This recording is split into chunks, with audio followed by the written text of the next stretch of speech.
सरकार ये जानबूझ करके इसलिए कर रही है क्योंकि सरकार ये चाहती है कि सरकारी अस्पतालों में इलाज ना हो, प्राइवेट अस्पतालों में इलाज हो, लोग ज्यादा से ज्यादा प्राइवेट अस्पतालों में जाकर के इलाज कराएं। अध्यक्ष महोदय, मैं आपके माध्यम से सरकार से जानना चाहूंगा कि जब आप इतना बड़ा बजट रख रहे हैं और इस बजट में आप स्वास्थ्य सेवाओं के लिए रख रहे हैं 174 करोड़ रुपए, 174 करोड़, और आप कितने मेडिकल कॉलेज बनाना चाहते हैं कि देश में सबसे ज्यादा मेडिकल कॉलेज हों। और मैंने अध्यक्ष महोदय कई बार इस सदन में कहा कि इस सरकार ने कोई भी एक जिला अस्पताल नहीं बनाया जिसमें गरीबों को पूरा इलाज मिल जाए, न नया बनाया न पुराने अस्पतालों में सुधार किया। और उसका परिणाम यह है कि गरीब को मजबूरी में प्राइवेट अस्पतालों में जाना पड़ रहा है।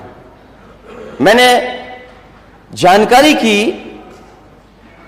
तो सबसे ज्यादा लोग अगर अस्पतालों में आ रहे हैं तो आपके जितने प्रेस्टिजियस हॉस्पिटल्स हैं लखनऊ के, चाहे वो पीजीआई हो, केजीएमयू हो, चाहे लोहिया हो, चाहे बलरामपुर अस्पताल हो, वहां लोग धक्के खा रहे हैं।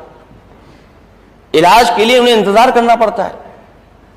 दलाल खड़े हुए हैं इमरजेंसी पर, और वो दलाल जैसे ही मरीज आता है दलाल लेकर के चला जाता है प्राइवेट अस्पतालों में। इस सरकार ने मंत्री जी की ड्यूटी लगाई कि देखिए कि अस्पताल में एडमिट हो रहे हैं कि नहीं हो रहे हैं। ये सच सरकार स्वीकार करे कि हां मंत्रियों की ड्यूटी लगाई थी कि नहीं लगाई थी। अध्यक्ष महोदय, मैं भी कहना चाहता हूं सरकार का कोई भी नुमाइंदा किसी सरकारी अस्पताल में आज चला जाए, एक अस्पताल में सरकार चली जाए, एक अस्पताल में मैं खुद जाना चाहता हूं, देख के आइए क्या हालत है अस्पतालों की।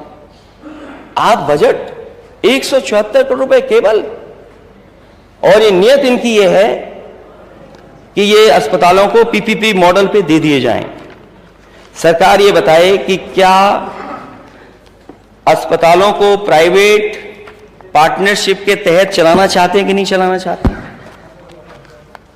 क्या प्राइवेट लोगों का हस्तक्षेप बढ़ाना चाहते हैं कि नहीं बढ़ाना चाहते हैं? हालांकि मुझ पे तो लिमिटेड जानकारी है, लेकिन सरकार, क्योंकि इनके सरकार के लोग कहते कुछ हैं और करते कुछ और हैं। क्या आप बागपत का आप प्राइवेट उसमें नहीं दे रहे हैं हॉस्पिटल? क्या हाथरस में प्राइवेट पार्टनरशिप से हॉस्पिटल नहीं बना रहे हैं आप? मेडिकल कॉलेज बनाने की कोशिश कर रहे हैं? क्या कासगंज में नहीं देने की कोशिश कर रहे हैं? क्या मैनपुरी में नहीं देने की कोशिश कर रहे हैं?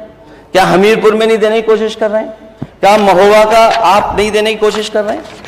और यही नहीं, माननीय सदस्य जो यहां बैठे हैं, माननीय सदस्य जो वहां बैठे हैं, ये खुद महसूस करते होंगे कि अगर कभी सिफारिश की होगी, सिफारिश करते रहे होंगे, उसको बेड नहीं मिला होगा। बेड नहीं मिलता।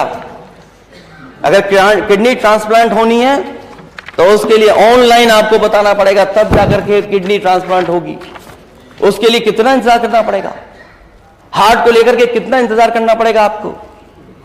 कभी कभी किडनी डायलिसिस की बात करते हैं, अगर ये किसी ने शुरू किया था अध्यक्ष महोदय, तो समाजवादी पार्टी के समय पर फ्री डायलिसिस अस्पतालों में शुरू हुआ था। न केवल फ्री डायलिसिस शुरू हुआ था, जबकि फ्री टेस्ट हो गरीबों के, और एक एग्जाम्पलरी हॉस्पिटल्स बनाए थे। और मैं आज भी कहता हूं, मैं किसी योजना से किसी गरीब का लाभ हो जाए उसके खिलाफ नहीं बोल रहा हूं। मैं, अच्छी बात है आयुष्मान योजना बने, उससे भी अच्छी योजना लेकर के आए, लेकिन मैं समझता हूं अध्यक्ष महोदय, जो कभी नेताजी ने सोचा था, समाजवादियों ने जो करके दिखाया था कि एक बार गरीब अस्पताल में पहुंच जाए, उसे किसी कार्ड की जरूरत नहीं पड़े, उसका पूरा इलाज दवाई मुफ्त हो, से पैसा नहीं देना पड़े।